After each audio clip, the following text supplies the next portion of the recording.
Missouri's Attorney General Andrew Bailey has been busy.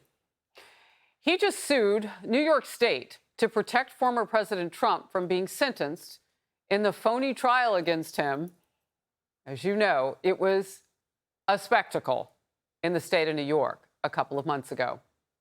New York Attorney General Letitia James has responded, saying Missouri's lawsuit is based entirely on an ongoing criminal case between the Manhattan District Attorney and former President Trump and does not present an actual controversy between sovereign states. Missouri's claims are patently meritless. Andrew Bailey, Missouri's Attorney General, is with me now.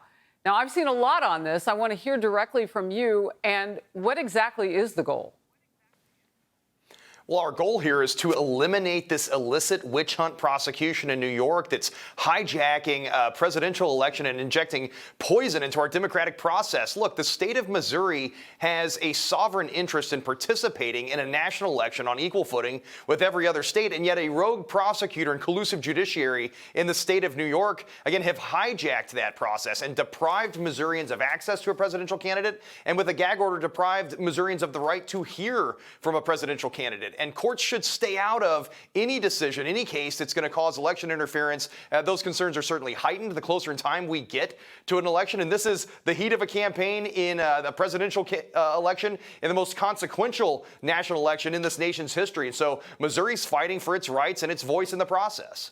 Yeah, it's really interesting. It's a nuanced view at this, but it's not unheard of. And could other Republican-led states or Republican or just other attorneys general jump on board with this?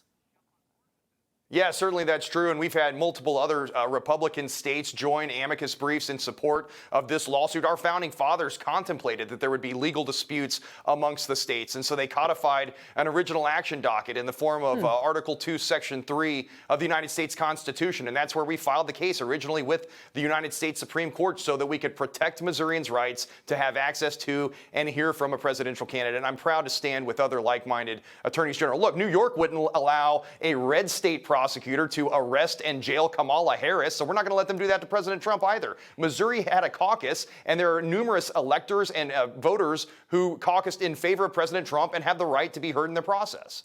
Yeah, it's interesting. We hadn't been talking much about this case. The sentencing is scheduled for September 18th, so we will certainly watch this. Last 10, 15 seconds, just your quick thoughts. Yeah, look, that case needs to be thrown out. It is replete with constitutional error. It's an illicit witch hunt. We know that. The goal was never to obtain a legally valid conviction. It was always to take President Trump off the campaign trail. We can't let that happen. Attorney General of the great state of Missouri, Andrew Bailey, thank you for your time today. I'm Steve Doocy. I'm Brian Kilmeade. And I'm Ainsley Earhart. And click here to subscribe to the Fox News YouTube page to catch our hottest interviews and most compelling analysis.